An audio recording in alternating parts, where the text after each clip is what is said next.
Voilà pourquoi après la Seconde Guerre mondiale, dans les années 80, je prendrai le cas de la Russie où tous les stratagèmes ont été mis en œuvre pour l'effondrer avec le président Gorbatchev.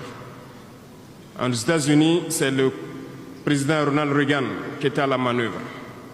3 stratagèmes principaux ont retenu notre attention. Ils sont allés donc au niveau de l'Arabie Saoudite les demander de baisser le prix du pétrole de 35 $ à 7 $ pour faire écrouler l'économie russe.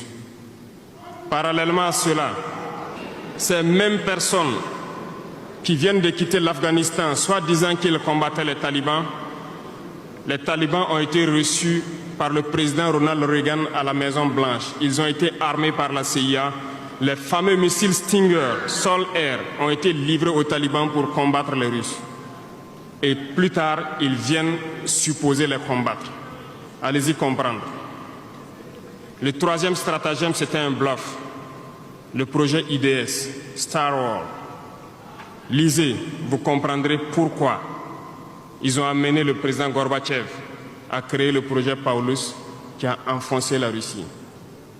Une fois que la Russie s'est effondrée, ceux qui se prétendent être de l'Empire du bien ont commencé à jubiler, jusqu'à ce que vienne cette équipe avec Vladimir Poutine pour essayer de remonter la Russie. L'Empire du mal, selon eux, a beaucoup souffert.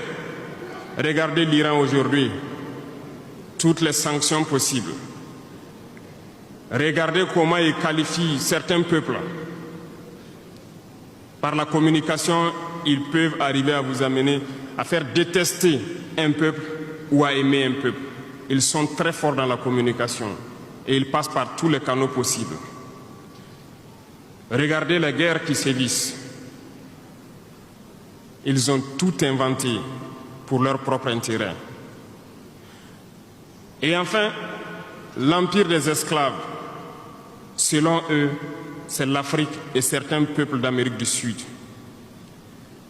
Dans leur tête, comme je le disais dernièrement, l'Afrique les appartient, nos terres les appartiennent, les richesses de l'Afrique sont pour eux. Et ils ne peuvent pas concevoir que des Africains puissent s'émanciper, sortir la tête de l'eau et vouloir donc les tenir tête. Et pour cela, ils se sont mis un cliché en tête. L'Africain est facile à manipuler, il n'est qu'émotion. Ils trouveront toujours un Africain pour lutter contre son frère. Et ça a toujours été comme ça. Ils vous ont amené à détester votre propre couleur de peau.